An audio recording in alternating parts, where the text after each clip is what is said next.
ಸಮಾಜದ ಚುನಾವಣೆಗೆ ಮೀಸಲಾತಿ ನೀಡದೆ ವಂಚನೆ. ಅಖಿಲ ಕರ್ನಾಟಕ ಮಹರ್ಷಿ ವಾಲ್ಮೀಕಿ ಮಹಾಸಭಾಧ್ಯಕ್ಷ ವೀರಭದ್ರಪ್ಪ ನಾಯ್ಕ್ ಖಂಡನೆ. ಗಂಗಾವತಿ ಕೃಷಿಕ ಸಮಾಜ ಚುನಾವಣೆಗೆ ಸಂಬಂಧಿಸಿದಂತೆ ಅಭ್ಯರ್ಥಿಗಳಿಗೆ ಮೀಸಲಾತಿಯನ್ನು ಅನುಸರಿಸದೇ ಇರುವುದನ್ನು ಅಖಿಲ ಕರ್ನಾಟಕ ಮಹರ್ಷಿ ವಾಲ್ಮೀಕಿ ಮಹಾಸಭಾ ತಾಲೂಕು ಅಧ್ಯಕ್ಷ ವೀರಭದ್ರಪ್ಪ ನಾಯ್ಕ್ ಹಾಗೂ ಕಾರ್ಯದರ್ಶಿ ಎಜಿ ರಂಗನಾಥ್ ಸಂಪೂರ್ಣ ತಕರಾರು ವ್ಯಕ್ತಪಡಿಸುವುದರ ಮೂಲಕ ಇದು ಪರಿಶಿಷ್ಟ ಜಾತಿ ಪರಿಶಿಷ್ಟ ವರ್ಗದವರಿಗೆ ಮಾಡಿದ ಅನ್ಯಾಯವಾಗಿದೆ ಎಂದು ಪ್ರಕಟಣೆಯಲ್ಲಿ ತಿಳಿಸುವುದರ ಜೊತೆಗೆ ಗಂಗಾವತಿಯ ಕೃಷಿ ಇಲಾಖೆಯ ಸಹಾಯಕ ಕೃಷಿ ಅಧಿಕಾರಿಗಳಿಗೆ ಮನವಿ ಸಲ್ಲಿಸಿ ಆಕ್ಷೇಪ ವ್ಯಕ್ತಪಡಿಸಿದ್ದಾರೆ. ಪ್ರಸಕ್ತ 2024-25ನೇ ಸಾಲಿನ ಕೃಷಿ ಸಮಾಜದ ಚುನಾವಣೆ ಪ್ರಕ್ರಿಯೆ ಈಗಾಗಲೇ ಆರಂಭಗೊಂಡಿದ್ದು ಮೀಸಲಾತಿಯನ್ನು ಅನುಸರಿಸದೆ ಲೋಪವೆಸಗಿದ್ದಾರೆ.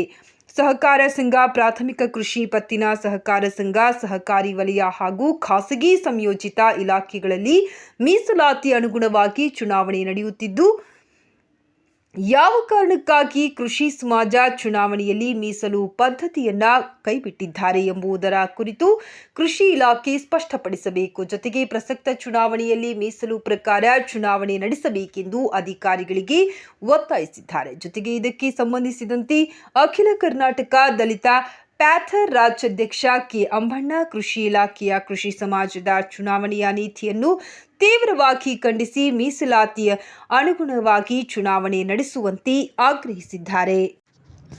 ಹಾಗೆಯೇ ದಲಿತ ಪರ ಸಂಘಟನೆಯ ಕೆ ಅಂಬಣ್ಣ ಅವರು ಸಹ ಖಂಡಿಸಿದ್ದಾರೆ.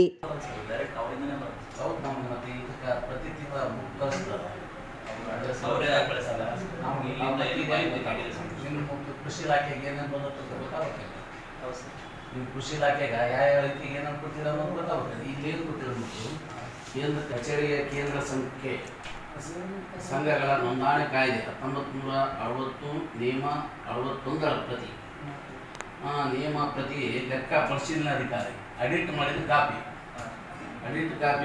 ರೈತ ಪರಿಶೀಲಿಸಿ ಸದಾಕಾಲ ಲಭ್ಯವಾಗಿರುವಂತೆ ಇಡಬೇಕು ಅಂತ ಇದೆ. ನೀವು ಯಾರಿಗೆ ಕೊಟ್ಟಿರೋದು ಹಳವ ಪಟ್ಟಿ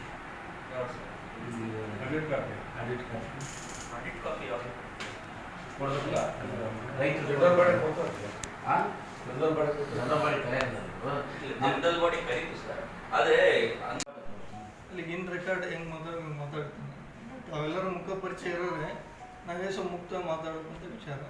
ಈಗ ಏನಂತಂದ್ರೆ ಕೃಷಿ ಸಮಾಜ ಸುಮಾರು ವರ್ಷಗಳಿಂದ ಈಗ ನಾವು ಬಂದೇ ಈಗ ಆಲ್ರೆಡಿ ಡಿಪಾರ್ಟ್ಮೆಂಟಿಗೆ ಬಂದು ಸುಮಾರು ಒಂದು 5-6 ವರ್ಷ ಆಯಿತು. ಬಟ್ ಈಗ 5-6 ವರ್ಷದಿಂದ ಯಾವುದೇ ಇಲ್ಲಿ ಎಲೆಕ್ಷನ್ಸ್ ನಡೆದಿಲ್ಲ. ಅದಕ್ಕೆ ಕಾರಣ ಅವ್ರು ಏನು ಹೇಳ್ತಿದ್ರು ಅಂದರೆ ಕೃಷಿ ಸಮಾಜ ಬೆಂಗಳೂರು ಇಲ್ಲ ಅದು ಹೈಕೋರ್ಟಲ್ಲಿ ಸ್ಟೇ ಇದೆ, ಅದು ಕ್ಲಿಯರ್ ಆಗೋವರೆಗೂ ಎಲೆಕ್ಷನ್ಸ್ ಮಾಡೋದಕ್ಕೆ ಬರೋದಿಲ್ಲ ಅಂತ ಹೇಳಿ ಆಯ್ತು ಸರಿ ಅಂತ ನಾವು ಸುಮ್ಮನೆ ಇದ್ವಿ. ಈಗ ಅವರು ಎಷ್ಟು ಸರ್ 25-10ನೇ ತಾರೀಕು ಈಗ ನಮಗೆ ಒಂದು ಡೈರೆಕ್ಷನ್ಸನ್ನು ಕಳಿಸಿದ್ರು ಕೃಷಿ ಸಮಾಜದವರು. ಅದು ನಮ್ಮ ಹೈಯರ್ ಅಥಾರಿಟಿ ಅಂದರೆ ನಮ್ಮ ಜಂಟಿ ಕೃಷಿ ಮುಖಾಂತರ ನಮಗೆ ಬಂದಿದೆ ಪತ್ರ. ಸೊ ಇದರಲ್ಲಿ ಅವರು ಎಷ್ಟು ಸರ್ 30-10 ಅಲ್ಲಿಂದನೇ ಆ್ಯಕ್ಟಿವಿಟಿ ನಮ್ಮದು ಸ್ಟಾರ್ಟ್ ಆಗಿದೆ. ಸೊ ಅವ್ರು ಏನು ಮಾಡಿದ್ರು ಅಂದರೆ ಇದ್ರ ಜೊತೆಗೆ ಇದಾದಮೇಲೆ ಈ ಪತ್ರ ಆದಮೇಲೆ ನಮಗೆ ಇಲ್ಲಿವರೆಗೆ ಯಾರು ಆಜೀವ ಸದಸ್ಯರು ಅದಾರೆ ಈ ಒಂದು ಕೃಷಿ ಸಮಾಜಕ್ಕೆ ಮೊದಲಿಂದ ಯಾರು ಸದಸ್ಯರು ಇದ್ದಾರೆ ಅವ್ರದ್ದು ಒಂದು ಪಟ್ಟಿಯನ್ನು ಕಳಿಸಿದ್ರು. ಅದನ್ನು ಅವ್ರು ಏನು ಹೇಳಿದ್ರು ಯಾವ ತಾಲೂಕು ಬರುತ್ತೆ. ನಮ್ದು ಈಗ 3 ತಾಲೂಕಾಗಿದೆ. ಅಲ್ಲಿ ಆ್ಯಕ್ಚುಲಿ ನಮ್ದು AD ಆಫೀಸ್ ಇಲ್ಲ ಇನ್ನು, ಬಟ್ ಅಟ್ಲೀಸ್ಟ್ ನಮ್ಮದು ರೈತ ಸಂಪರ್ಕ ಎದುರುಗಡೆ ಏನಾದರೂ ನೀವು ಡಿಸ್ಪ್ಲೇ ಮಾಡಿರಿ ಅಂತ ಹೇಳಿದ್ರು. ನಾವು ಇಮಿಡಿಯೇಟಾಗಿ ಅವ್ರು ಕೊಟ್ಟಿದ್ದ ಲಿಸ್ಟನ್ನು ಡಿಸ್ಪ್ಲೇ ಮಾಡಿದ್ವಿ. ಸೊ ಇದಾದಮೇಲೆ ನಾವು ಇವಾಗ ನೆಕ್ಸ್ಟ್ 30 ತಾರೀಕಿಂದ ಮೊನ್ನೆ 30 ತಾರೀಕಿಂದ ನಾವು ನಾಮಪತ್ರ ತೊಗೊಳೋದಕ್ಕೆ ಸ್ಟಾರ್ಟ್ ಮಾಡಿದ್ವಿ. ಸೊ 6ನೇ ತಾರೀಕು ಅಂದರೆ ಇವತ್ತು ನಮಗೆ ಕೊನೆಯ ದಿನ ಇದೆ.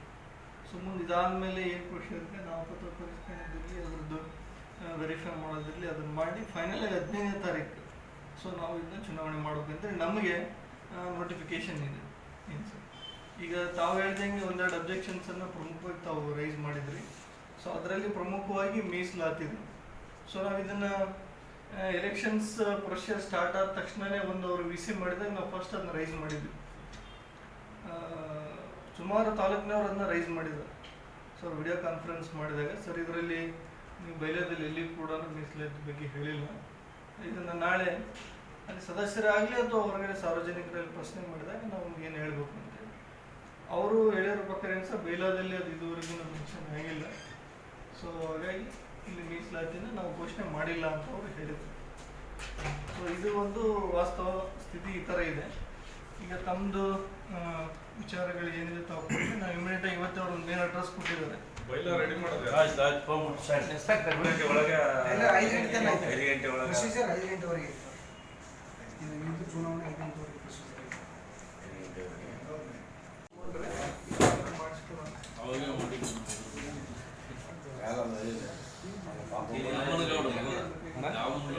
ಹೋರಾಟ ಮಾಡಿದ್ದೆ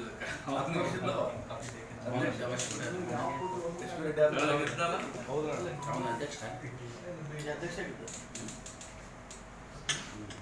ಒಂದು ಮೇಲ್ ಅಡ್ರೆಸ್ ಕೊಟ್ಟಾರೆ. ಏನಾದರೂ ಆಕ್ಷೇಪಣೆ ಬಂದರೆ ಇಮಿಡಿಯೇಟ್ ಆಗಿ ತಿಳಿಸೋದು ಕೊಡ್ತಾರೆ. ಅದೇನು ಸಮಸ್ಯೆ ಆಮೇಲೆ ಸರ್ ಈಗ ನಮ್ದು ಡಿ ಕಳೆದಿದೆ, ಅವರು ಬಂದಿಲ್ಲ. ತಡೆ ಒಂದು ನಿಮಿಷ ಸರ್ ಈಗ ನಮಗೆ ಈ ನಮ್ಮ ಈ ಸಮಾಜ ಇದು ಕೃಷಿ ಸಮಾಜ ಕ್ಷೇತ್ರದಲ್ಲಿ SC STಗಳಿಗೆ ಮೀಸಲಾತಿನೇ ಕೊಟ್ಟಿಲ್ಲಲ್ಲ, ನಾವು ಅದ್ರ ಬಗ್ಗೆ ನಮಗೊಂದು ಹಿಂಬರ ಕೊಡ್ಬೇಕಲ್ಲ ಸರ್. ನಾವು ಈ ಥರ ಇದರ ಚುನಾವಣೆಯಲ್ಲಿ ಯಾವುದೇ ಥರ ನಮಗೆ ಮೀಸಲಾತಿ ಅಡಿಯಲ್ಲಿ ನಾವು ಚುನಾವಣೆ ನಡೆಸ್ತಾ ಇಲ್ಲ, SC STಗೆ ಅವಕಾಶ ಕೊಟ್ಟಿಲ್ಲ ಇದರಲ್ಲಿ. ಅದೇ ಥರ ಈ ಚುನಾವಣೆ ನಡೆಸ್ತಾ ಇದೀವಿ ಅಂತ ನಮ್ಗೊಂದು ಹಿಂಬರ ಕೊಡ್ಬೇಕು. ಈಗ ಅದಕ್ಕೆ ಓವರಾಲ್ ಈ ಎಲೆಕ್ಷನ್ಸ್ಗೆ ಒಬ್ಬರು ಹೆಡ್ ಮಾಡಿದ್ರು, ಈ ಸ್ಟೇಟಿಂದನೇ ಒಬ್ಬರು ಹೆಡ್ ಮಾಡಿರ್ತಾರೆ. ಎಲೆಕ್ಷನ್ ರಿಲೇಟೆಡ್ ಏನೇ ಕ್ಲಾರಿಫಿಕೇಶನ್ ಇದ್ರು ಸೊ ಅವ್ರ ಕಡೆಯಿಂದ ಅದನ್ನ ಕೊಡಿಸ್ಬೇಕಂತ ನಿರ್ಧಾರ ಇತ್ತು. ಯಾಕಂತಂದರೆ ಇನ್ನು ಬೈಲ ಮಾಡೋಕೆ ನಾವು ಇದ್ದಿಲ್ಲ. ಮೋಸ್ಟ್ ಆಫ್ ದ ಈಗಿರೋದೆಲ್ಲ ಯಂಗ್ ಜನರೇಷನ್. ಓಕೆ ಸರ್, ಈಗ ಅವ್ರು ಬೆಂಗಳೂರಾಗ ಅದಾರ ಗುರುರಾಜ್ ಸರ್, ಬೆಂಗಳೂರಾಗ ಅದಾರಲ್ಲ ಅಲ್ಲಿ ಇದಾರ. ಈಗ ಇಮಿಡಿಯೇಟ್ ಅಲ್ಲ ಸರ್, ಈಗ ನಾನು ಕೊಟ್ಟರೆ ಅದು ಅಪೂರ್ಣ ಆಗುತ್ತೆ. ನಾನು ಒನ್ಲಿ ಇದು ಬೇಸಿಸ್ ಮೇಲೆ ಮಾಡ್ತೀನಿ. ಈಗ ಅವ್ರಿಗೆ ಮಾಡಿವಲ್ಲ ಮಾಡಿದ್ದೀರಿ, ಇದನ್ನು ನೆಕ್ಸ್ಟ್ ಕ್ಲಾರಿಫಿಕೇಶನ್ ಕೇಳಬೇಕಲ್ಲ. ಕೇಳಿ ಅವ್ರು ಈಗ ಈ ಥರ ಆಕ್ಷೇಪಣೆ ಬಂದಿದೆ ಅದು ನಾವು ನಾವು ಇದಕ್ಕೆ ಏನು ಬರೀ ಕೇಳಿ ಮೀಸಲಾತಿ ಆಗೋರಿಗೆ ಚುನಾವಣೆ ಮುಂದೂಡಬಹುದು, ಚುನಾವಣೆ ಆಗ್ಬಾರ್ದು. ನೀವು ಅದನ್ನ ಬರ್ದಿದ್ರಲ್ಲ ಅದನ್ನು ಕೂಡ ನಾವು ಅದೇ ಉದ್ದೇಶಕ್ಕೆ ಮಾಡಿರೋದು. ಚುನಾವಣೆ ನಾವು ಅದನ್ನು ಮುಂದೂಡ ತಿಳಿಸ್ತೀವಿ. ಅವ್ರು ಏನು ಡೈರೆಕ್ಷನ್ಸ್ ಕೊಡ್ತಾರೆ ನಿಮಗೆ ಮುಂದೂಡಕ್ಕೆ ಅವಕಾಶ ಇತ್ತು ನಿಮ್ಮಲ್ಲಿ ಅಂತಂದ್ರೆ ನೀವು ಮಾಡ್ರಿ, ರಾಜ್ಯಾದ್ಯಂತ ತಿಳ್ಕೊಡ್ರಿ. ಅವ್ರು ಕೇಳಿದ್ರೆ ಡೈರೆಕ್ಷನ್ಸ್ ಹೆಂಗೆ ಬರುತ್ತೆ.